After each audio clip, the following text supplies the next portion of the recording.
Kaum Sudrun itu dari SD mereka membenci orang-orang yang tidak seagama dengan mereka. Bahkan kalau ketemu dengan saudara-saudara temannya yang non agamanya, kamu Kristen ya, makan babi ya, itu sudah dilakukan, diajarkan di sekolah-sekolah. Sikap itu sudah juga diajarkan di rumah tangga masing-masing untuk memusuhi orang non seagama dengan mereka.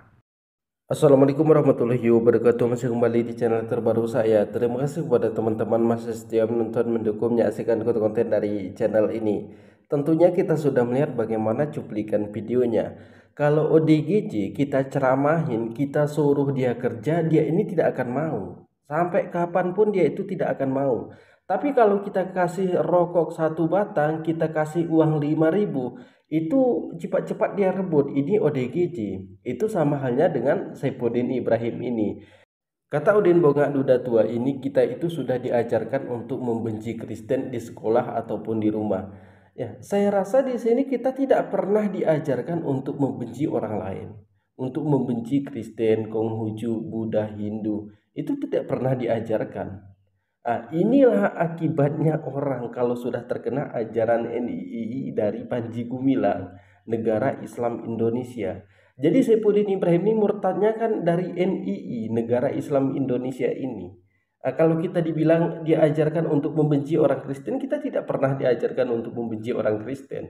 Jadi kalau kita bertanya, Anda Kristen ya? Iya. Anda makan B2?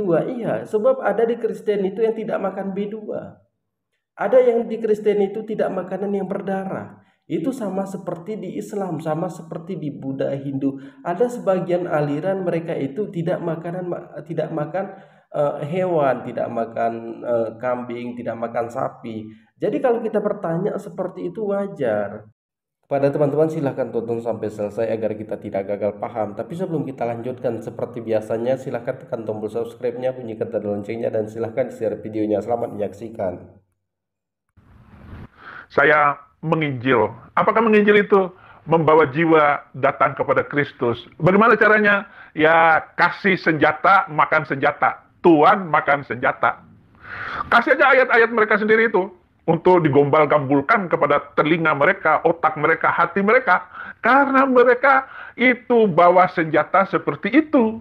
Lah, kalau saya membawa ayat-ayat Alkitab, ya nggak nyambung ke hati mereka. Pasti mereka, wah, mana ayatnya, dalilnya. Jadi mereka adalah agama dalil. Kalau kami adalah agama nurani. Orang bisa menilai saya ini orang waras atau tidak. Katanya Saifuddin Ibrahim ini penginjil, tapi kita tidak pernah mendengar Saifuddin Ibrahim ini membahas tentang Bible ataupun Injil. Dia itu hanya bisanya mencaci maki agama Islam. Kalau Saifuddin Ibrahim membahas Bible atau Injil, kemudian diadakan tanya jawab di live streamingnya, saya pikir di sini Saifuddin Ibrahim akan muntah. Jangankan membawa Bible atau Injil, membawa Al-Quran saja Saifuddin Ibrahim ini kita tanya jawab, Saifuddin Ibrahim ini muntah. Jadi orang bisa menilai katanya, Saifuddin Ibrahim ini waras atau tidak. Tapi kalau penilaian dari orang 90%, kalau kita polling 100%-nya, kemudian yang menilai 90% ini Saifuddin Ibrahim nggak waras. Di sini kalau orang waras otomatis tidak menelantarkan anaknya, tidak menelantarkan istrinya. Hanya bisanya buat anak tapi tidak sanggup menafkahinya. Hanya bisa menikahi wanita ini tapi tidak sanggup menafkahinya. Kan itu yang dialami oleh Saifuddin Ibrahim. Saifuddin Ibrahim manfaatkan istrinya untuk mencari nafkah. Sedangkan Saifuddin Ibrahim ini ongkang-ongkang kaki. Dari segi ekonomi saja Saifuddin Ibrahim ini sudah nggak waras. Kalau dari segi agamanya saya siap 1 kali 24 jam debat dengan Saifuddin Ibrahim. Beberapa kali saya sampaikan, tapi kan Saifuddin Ibrahim selalu kabur. Jadi kepada teman-teman di sini jangan kemana-mana dulu, kita lanjutkan. Dan khutbah-khutbah yang saya susun ini, tidak ada seorang pendeta pun yang mampu menyanggahnya. Bahwa ini adalah khutbah sesat. Khutbah pendeta Saifuddin Ibrahim ini sesat. Salah. Silakan. Kalau dia bertentangan dengan khutbah-khutbah yang sudah saya siarkan ataupun yang akan saya siarkan, ada saja pendeta kayak begitu, dia akan segera dimusuhi oleh malaikat-malaikat. Dia akan segera dimusuhi oleh orang-orang Kristen. Ya karena tidak bisa disanggah. Sama ada pernyataan-pernyataan saya di dalam menyinggung agama saya yang dahulu. Kalau ada kiai ustadz mampu menyanggah apa yang saya katakan, terutama penjelasan saya tentang 300 ayat gumbal gambul itu, silakan saja disanggah. Ngomong ngaku-ngaku dari MUI. Udin PA, katanya tidak ada satu orang pendeta pun yang sanggup menyanggah khotbah si Udin ini. Jadi si Udin ini sudah menyusun 1000 khotbah, tapi satu pendeta pun yang tidak sanggup menyanggahnya. Inilah ODGJ merasa paling benar. Ya kalau ODGJ itu memang merasa paling benar. Jadi ODGJ ini mencoba untuk menjadi pendeta.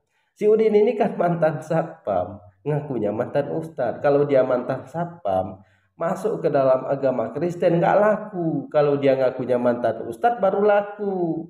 Jadi si Udin ini katanya dari ucapannya tentang agama Islam, tidak ada satu ulama pun atau satu muslim pun yang sanggup membantah ucapan si Udin. Ngapain ngibul di 2023 ini? Nyari kerja itu yang berkeringat kita lah. Jangan cari kerja itu hanya mencaci maki.